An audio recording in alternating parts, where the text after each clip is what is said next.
आज आम बनवाक जाऊे गजामुगार चिलार रेसिपी। तो आसतु बनइबा चिला। तो फास्ट आम गोटे ग्राइंडिंग जार नवा। तो से गजामुग जो तैयारी करी टे पानी रे भल भाव धोई नवा। तो भल भाव पानी रे धोई सारिकी एबे ग्राइंडिंग जार रे आम ट्रांसफर कर नवा। तो गजामुग आम देह बहुत ही भल। तो आपड़ तार बेनिफिट्स बहुत सारा जानीपारे।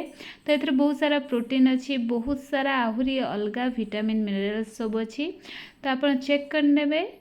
से आम होममेड बेसन ऐड करवा। तो होममेड बेसन माने आपन जो रोस्टेड चना जो थी तो ताको ग्राइंड करके आपन से ऐड करें। तापरे एबे स्वाद अनुसार लुण, हलदी गुंड आउे अल्प दही नवा, जमती 2 ରୁ 3 चामच दही ऐड कर नवा। तो से दही गिनारे आम से पानी आवश्यक अनुसार पानी ऐड कर नवा। तो ये भल भाव आम सब जाक दे सारा पर कभर कर भल भाव ग्राइंड करके गोटे पात्र रे आम बाहर कर नवा। तो बाहर कर सारापर ए गोटे जगार एवं आम साइड को रखी नवा।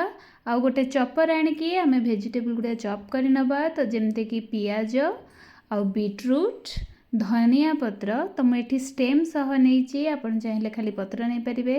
तापर किसी गाजर आती नहीं भल भाव आम चॉप कर नवा। तो आपण पाखे जदि चॉपर नहीं ताले आपण छुरी द्वारा कि पनिकी द्वारा छोट छोट पीस रे कट कर दे पारिबे। तापर एबे से गुड़िक आम जो छोट छोट पीस करथिले एबे ताकू आम से बैटर रे ऐड कर नवा। तो बैटर ऐड कर सारा पर किसी छेचा अदा ऐड करवा। तो आपण पाखे जदि आंब कषि अदा अच्छी से निश्चिंत ऐड करेंगे, बहुत ही भल बास्ना दब। तापर अल्प धनिया पाउडर, अल्प जीरा पाउडर आउ बीट लुण अल्प माने कला लुण अल्प सब इंग्रेडिएंट्स को ऐड कर सारा पर भल भाव गोले नवा। तो गोले सारापर आम ए रेडी हो गलानी। तो ये आम चिल्ला रेडी हो गलानी। तो चिल्ला प्रस्तुत करवा। तो यहाँ किसी भी आपन बहुत टाइम पर्यंत ए रखिबार नहीं, किसी ना आप इंस्टांटली चिल्ला रेडी करि पारिबे। तो ये आम गोटे आयरन तावा नहीं जिबा कि आयरन पैन जदि अच्छी आप पैन नहीं पारे से सोरिष तेल देकी भल भाव सबुआड़े तेल को ग्रीस कर नहीं जिबा। तो तापरे अल्प बैटर नहीं कि छोट छोट चिल्ला टाइप आपण ताको स्प्रेड करिकी आपण करें। जदि आपन को बड़ आकार दरकार ताहले आपण बड़ बड़ आकार करें। तो ये भाव में आप चामच द्वारा ताकू खेल ने। तो खेल सारापर एबे किछि समय छाड़देला जो ऊपर जना पड़ो जे तलटा हो आसला। तो आम ताकू एबे उल्टे नवा। तो उल्टे सारापर एबे तलटा को टिके कुक होगापाई छाड़ी नवा।